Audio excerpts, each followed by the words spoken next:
ചില കാര്യങ്ങളൊക്കെ ചെയ്യേണ്ടി വരാറില്ലേ നമുക്ക്? അവർക്കും വീട്ടിലേക്ക് മടങ്ങേണ്ടി വന്നു.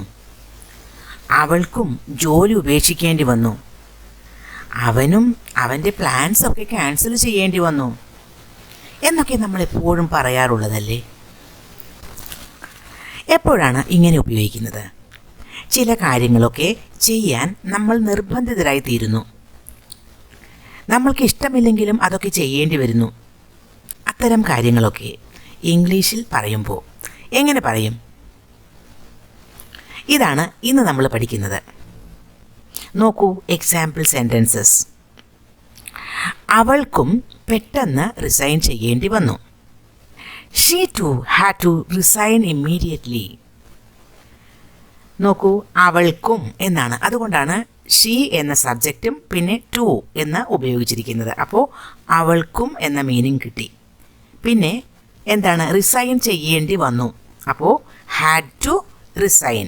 റിസൈൻ എന്നത് ഒരു വെർബിൻ്റെ ബേസ് ഫോം ആണ്. റിസൈൻ ചെയ്യേണ്ടി വന്നു എന്നായതുകൊണ്ട് റിസൈൻ എന്ന വെർബ് അവിടെ ഉപയോഗിച്ചു. അതിന് മുൻപ് ഉപയോഗിക്കേണ്ടത് ഹാഡ് ടു. പാസ്റ്റിലെ ഒരു കാര്യമല്ലേ, അപ്പോൾ ഹാഡ് ടു റിസൈൻ. ഇനി അവനും എന്നായിരുന്നെങ്കിൽ he to had to resign immediately എന്ന് പറയണം. അവനും പെട്ടെന്ന് റിസൈൻ ചെയ്യേണ്ടി വന്നു.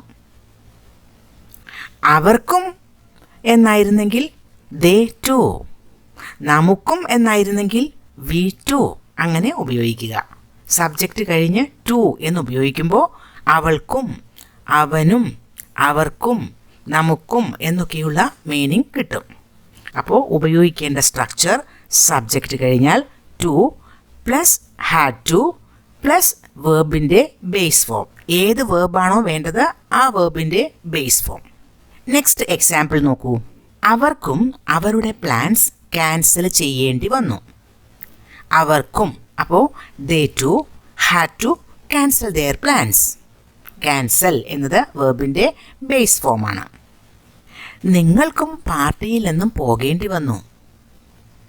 നിങ്ങൾക്കും, അപ്പോൾ you too had to leave the party. അവനും പെട്ടെന്ന് വീട്ടിലേക്ക് മടങ്ങേണ്ടി വന്നു. അവനും he to had to return home quickly. ഒരു എക്സാമ്പിൾ കൂടി. അവനും ആ ഓഫർ സ്വീകരിക്കേണ്ടി വന്നു. He to had to accept the offer. ഇതുപോലെയുള്ള കൂടുതൽ സെൻറ്റൻസസ് പ്രാക്ടീസ് ചെയ്യൂ.